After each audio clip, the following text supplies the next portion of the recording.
Those of the program producer and are not endorsed by this station. Opinions expressed are not necessarily those of radio station KMET, its management, employees, or affiliates. It's time to steer the line. Touchdown! Sports betting, fantasy football, and the latest NFL news. Featuring Loud Esmond, Christian Giordani, Rocky Giordani, and Jeremy James. Bet on us to make you a better. What? Let's get ready to steer the line. Good afternoon, folks. Welcome to another segment of Steer the Line. I'm your host, Christian Giordani. We have Mr. Loud Esmond, who's looking at his phone for some reason, and Mr. Jeremy James, Eric Carr News. Whose broadcast signals down his camera. No, yeah, my webcam died, so you don't know what I'm doing over here right now.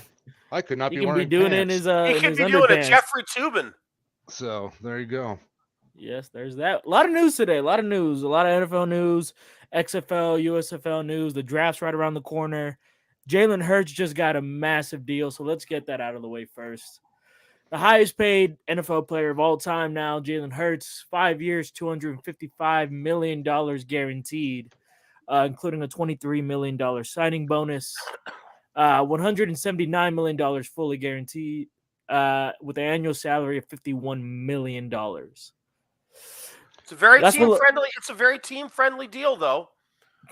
It is not fully guaranteed, and his cap hit this year is only $6 million. 4.2 right now. Wow, I heard 6, 4.2. Yeah. I'm looking at 4.2 right now, which allows them to restructure as they go if they need to. Another guy who did not get the fully guaranteed contract that Lamar Jackson is looking for. Mm-hmm. Yeah, Lamar Jackson could have had Jalen Hurts money if he just wasn't being so childlike and greedy about that one crazy contract that the desperate Cleveland Browns did. Yeah, he's got to get past that. He's got to look at what Jalen Hurts just signed and realize that's what he's going to get. And if he can now probably get a little bit more than that if he wants to, or right around the same thing, because Jalen Hurts, just didn't win. He's a better quarterback. The Super Bowl. He is not going to get fully guaranteed money. No one will ever again like how Deshaun Watson got. Ever again. Unless you're the best. The only person I could see that, Patrick Mahomes. That's the only person I can see getting that money. And he's already locked up. I don't think anybody's ever going to do it ever again because it was such a big mistake. Yeah, it ruined the market in the NFL. It was a complete disaster. But while we're on the topic, Jalen Hurts is now officially the highest paid quarterback of all time, highest paid football player.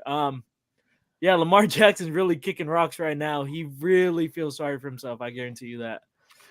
Is this an overpay, underpay for Jalen Hurts?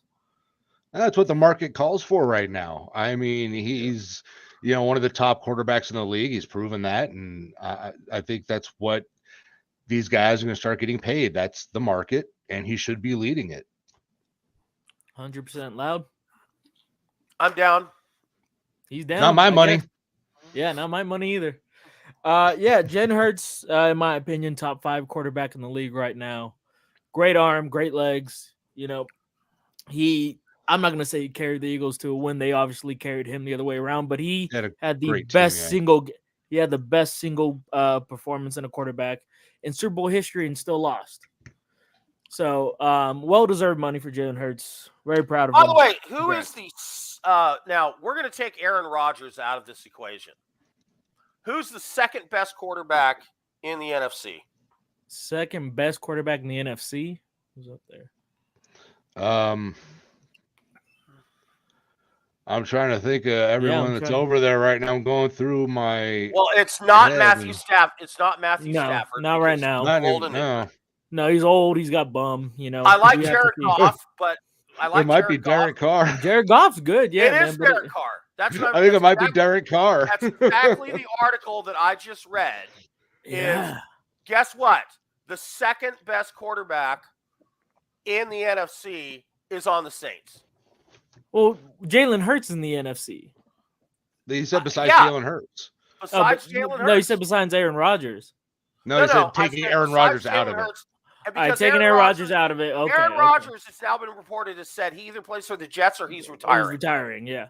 if I was Aaron Rodgers, I would call the Packers bluff and just say, "Yeah, I'll play for you guys. You got to pay me that $51 million though." And they'll trade him without that first round pick.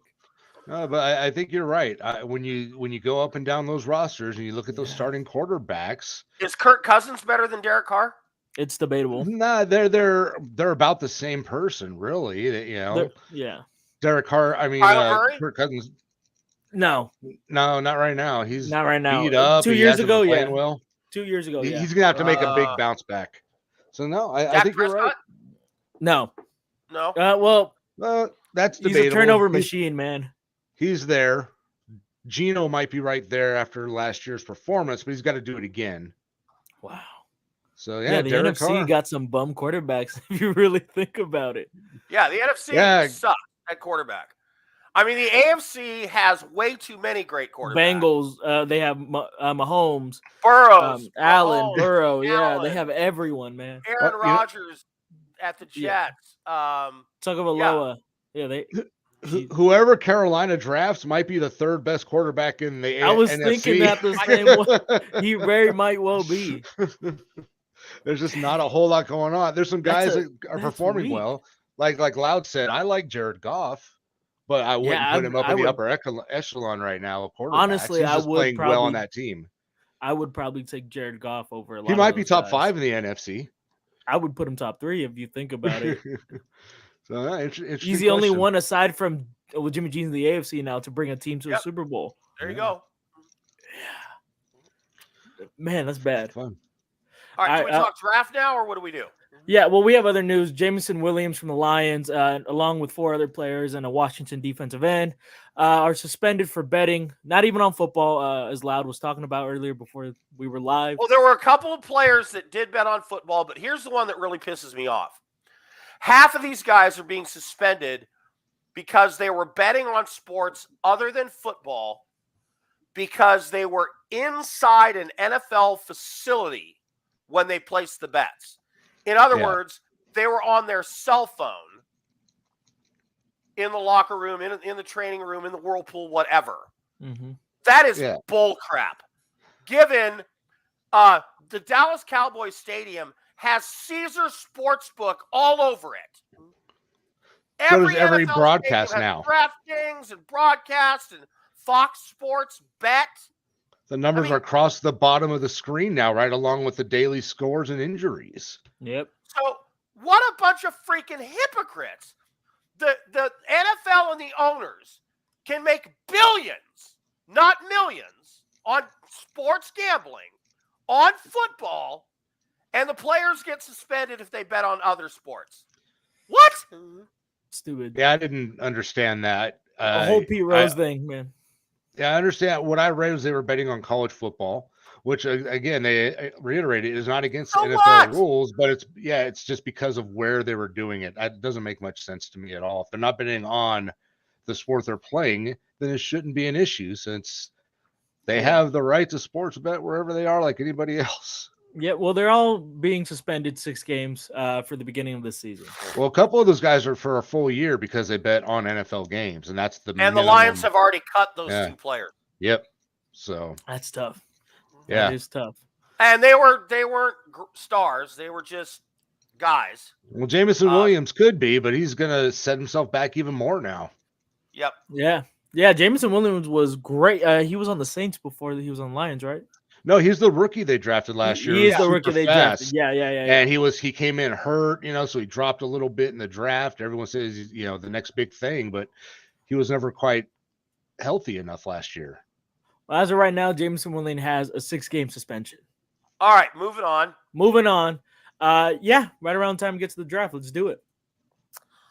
Let's go through the top 10 as I have seen them. But before we do that, I have a question. Jeremy, will something weird happen at the top of the draft? There's a lot of reports of Houston not going quarterback. And if Houston decides not to go quarterback, that could make some weird things happen. People could start jumping up. If Houston goes with one of those defensive ends, Arizona's phone is going to blow up. Because that means either CJ Stroud or Bryce Young. Bryce Young are sitting there at number 3. And that's going to Or make some Will teams. Levis. Yeah, that's Will going to make some Levis. teams. Anthony Richardson from Florida. Yeah, so that's going to make some teams jump up because most teams expect Young and Stroud to be gone 1-2. But did you hear today? It's leaking. CJ Stroud did terrible on his Wonderlic and on his S2. These are tests, cognitive tests, that a couple of people quoted in the articles said, hey, that guy scored an 18 out of 100. No way. Wow. No way. That's bad, yeah. That's bad on any test. Well, and think about Ohio State quarterbacks coming into the NFL. When's the last time one of them was any good? No, I know there's a lot of knock on. Wait, Baker was good for 1 year. There's knocks on him. Ohio State. Yeah, he was. He played for Ohio. Oklahoma, I'm sorry. Yeah, I've been hearing a lot of these things when you ask about something weird happening. I guess based on public perception and what we're expecting to happen, something like Will Levis going ahead of Stroud, maybe him going to Houston or number 4 to Indianapolis before Stroud. It's interesting. It could happen. Speaking of Indianapolis, there's a lot of talk about Indianapolis trading for the number 2 pick, trading DeForest Buckner and the number 4 pick to get either CJ Stroud or Bryce Young. Well, here's what I've got. Let's see if we all agree. Number 1, Bryce Young goes to the Panthers. Yeah. Yeah, I think it's the best move. Number 2, the Texans go edge and get the Alabama edge rusher. Will Anderson? Yeah. A can't miss, gonna be an all-star, definitely Hall of Fame potential. Because you know what? The Texans aren't a quarterback away. The Texans are an entire football team away from being any good. So go ahead. If you're not sold if you're not sold on one of these guys 100% at number 2, you've got another early pick coming up. So maybe you hold on, you wait and see what falls, and you get the can't miss, blue chipper who can help you on defense, which is what they're going to need anyway. A pass rush for a team that's rebuilding is very important. Georgia goes next. Another defensive lineman, Jalen Carter, to the Cardinals is what I've seeing the most. That early? I've seen him going 6, 7, 10. Yeah. Arizona desperate needs on defense. I could see it happening. I mean, he is the head and shoulders top player at that position. And there's a few other guys that are going to be good, but no one who's going to possibly be a game changer like him. A defensive lineman who can rush the passer like him is rare. Yeah. And he's great at stopping the run. So you're going to get that he bonus. Can do it all. You're going to get that bonus pass rushing on the interior. So I can see him going 3. Okay. Now here's my first real twist. With the 4th selection, the Indianapolis Colts select Will Levis, quarterback, Kentucky. I've seen a lot of mock drafts doing that. And it makes sense, the kind of player they're looking for. I think they want someone they feel comfortable putting in week 1 if need be. And I think he's going to be more ready to go than, Richardson or Stroud, as possibly as, because they don't have anything else in Indianapolis. 6'3", 6'4", 225 pounds. They like those big pocket guys. Year at Penn State. He was hurt all last year at Kentucky. Still played, great character guy, did great at the combine, scored very well on all the tests. He's your prototypical, if you have a picture of a pocket passer NFL quarterback, he's it. Yeah, Will Levis going 4, that reminds me, that feels like the pick a few years back when the Giants took Daniel Jones. Number 6, when there was like 2 or 3 other guys most people had ranked higher. So this feels kind of like that, and it could pay off for Indianapolis. Yeah, I see it. I really don't see them passing up on Anthony Richardson, though, before Will Levis. Anthony Richardson, there's not ready to all kinds play. of red flags. He can't play right away. Anthony Richardson is going to go in my top 10. So let's keep moving on. Texas Tech edge goes next to the Seahawks, Tyree Wilson. The Seahawks like Geno Smith at quarterback. Yep. I like that one. So they're gonna go defense. And then I could also see them getting a quarterback for the future, though. Someone Geno Smith can coach up. You know what? Next year's draft is much better at quarterback than this year's. Then the Lions are going to have a great draft, by the way.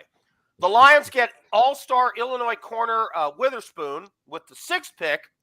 And with the 7th pick in the draft, the Las Vegas Raiders select Florida quarterback Anthony Richardson. Jeremy. Wow. If you want to put him in a position where he can wait and learn, he could play for 2 years. He could sit for 2 years, 3 years behind Jimmy G. Garoppolo. Yeah, Jimmy G. Jimmy G. So I honestly, I wouldn't hate it. That porn star-loving short guy. Yeah, I wouldn't hate it. I think he's going to be a fun quarterback, and especially if he can sit for a year or two and not really have to worry about it. I prefer at that position to get an impact player. You know, Christian Gonzalez is sitting there at corner, and I'd be salivating over him personally. Nolan Smith on the edge. But you know, I wouldn't be mad at it because I think Richardson is going to be a good quarterback in the future, and that's a position early of all the teams that could pick early. That'd be one of the best positions for him to sit behind a guy and learn. Yeah, I think they need to address the defense first before anything. So yeah, you're right. They do, Christian, but the Raiders never do what they're supposed to do. Yeah, You're right. And what's his name? The coach and the general manager got BF'd by Derek Carr on national TV. And they screwed up the quarterback position. So they have to do something to make up for that. So this is going to be their thing for the fan base. See, this was our plan all along. We were going to select Anthony Richardson the whole time. That's why we could let Carr go. And Jimmy G, he's a stopgap until Richardson's ready to play. And the truth is, Jeremy and Christian, Anthony Richardson has the highest upside of any quarterback in this draft. The problem is the turnovers and the inaccurate passing. You know, but and the kid's what, 21, 22? 13 games that he played, yeah. That's why that if you can sit, especially with that offense, you would have to learn. If you can spend a full year behind Jimmy G, maybe a year and a half before they're ready to stick him in there, again, that's the kind of situation he needs to be in. And I think any team that can put him in that situation is going to have a leg up on drafting him. Then at 8, the Falcons get wide receiver Jackson Smith in Jigba from Ohio State. Yeah. The Bears go offensive line. They get their left tackle of the future in Skronsky from Northwestern. I like Skronsky a lot. He's going to be good.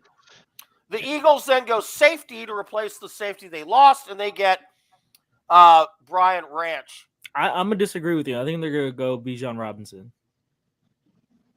They lost Miles Sanders. I think they're going to go Bijan Robinson.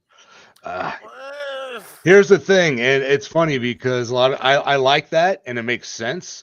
But if you I don't know how much time you spend watching Daniel Jeremiah, the draft expert on the NFL Network. He used to work for the Eagles in their scouting department, and he swears up and down, and it's never happened. Line. He will not draft a running back in the first round. They just will not do it in Philadelphia. And he says, as much as he likes to mock that pick there, he 100% does not see them doing it. So I find that interesting. But who's going to end up getting Bijan Robinson, and it should scare the hell out of the AFC? The Bengals. Ooh, that'd be. He's going to drop to like 30, and because no other team needs a running back once you go past. Well, they got Pacheco. Pacheco's nice, man. He's nice, but he ain't Bijan Robinson. And KC has to fix the offensive line first. Yeah. That number 10 pick, a left tackle problem. Yeah. That number 10 pick for Philly, that's a nice pick though. That's a luxury pick. So maybe that's where they could. Who'd they get that pick from? New Orleans? I forget where that one came from, but yeah, it's a nice early pick for a team that was just in the Super Bowl. They got another one at the end of the first round, so I think they could have a little fun with that. Yeah. Two teams that I think are going to have monster drafts. The Lions have 3 picks in the first 50.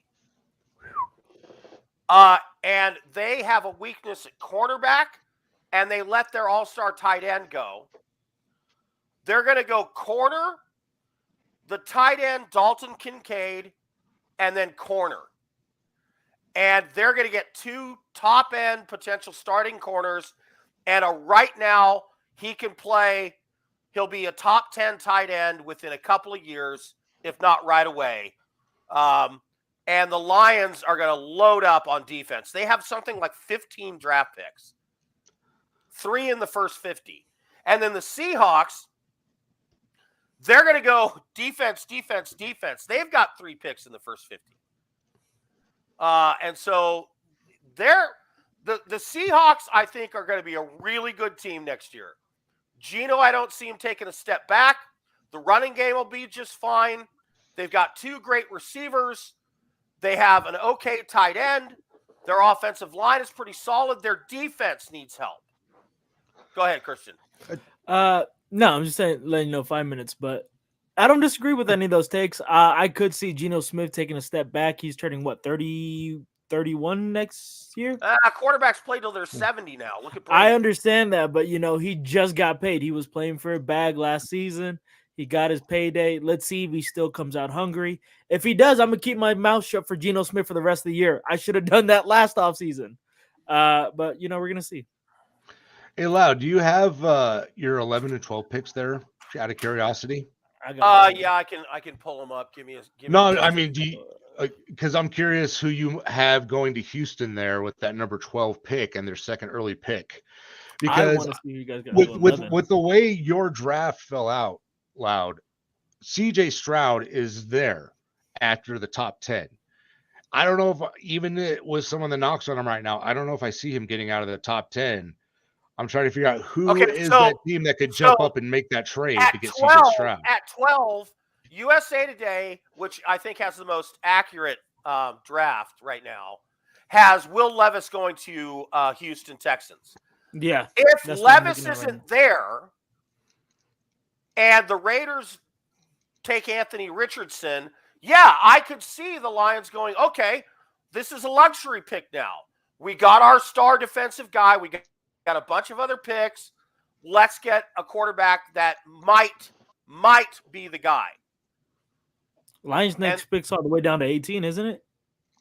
They're pick 8. Texans pick at 12. Yeah, pick at 12.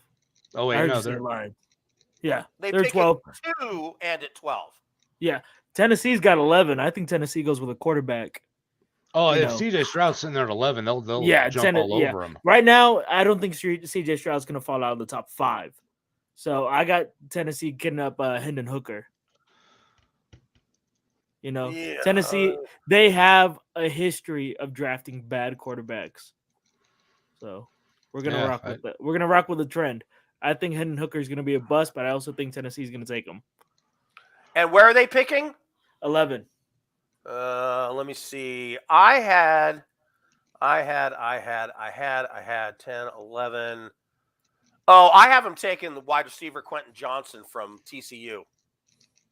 Not bad. I could see them addressing the offense as well. They need weapons for someone to throw, whether it's Tannehill or Willis, Malik.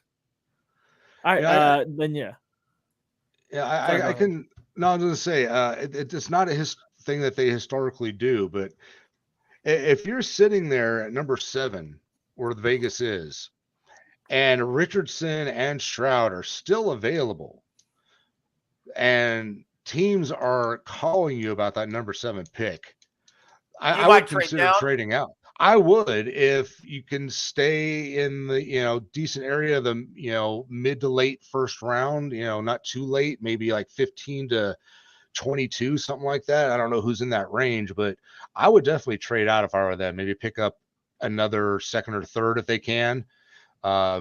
They've got 4 picks in the top 100. An extra one wouldn't be bad for that team. trying to rebuild, get some extra defensive players in there. Yeah. Yeah, that could be a way to go too. Just looking to see if there's anything. Jets are next at Nothing 13. really. Well, you know, Yeah. you got a big name dropping towards the bottom, which is, could you imagine if the Eagles actually get edge Lucas Van Ness from Iowa, who USA Today has him going 30 to the Eagles. Man, talk about the Eagles loading right back up on defense. Dang. They get that I didn't think he would quarterback, last and that then long either. Well, it's just the way it's falling. You know, sometimes people fall out because teams don't need that position. It's just, you know, how it lays out in the draft. And that's how, and I could see this happening. Yeah, I mean, yeah. 1 minute. 1 minute. If the Raiders could trade back into the teens and still pick up Christian Gonzalez, oh man, I would love something like that. That would be fantastic. Yeah. I think that kid's gonna be great. Yeah, absolutely. I'm fired up for the draft. Starting Thursday night. I think Witherspoon's the better corner, though. I really do think Witherspoon's the better corner. I'd take him over. I'd take him too, but if one of those two guys were there for the Raiders, I would be ecstatic if they snagged one of those guys. I would, if I was the Raiders, either address the offensive line or address the secondary defense. Defense. Yeah, defense. All right, I think that's all we got this week, guys. Thank you for listening to Steer Line. We'll see you guys next week. Go football. Go football.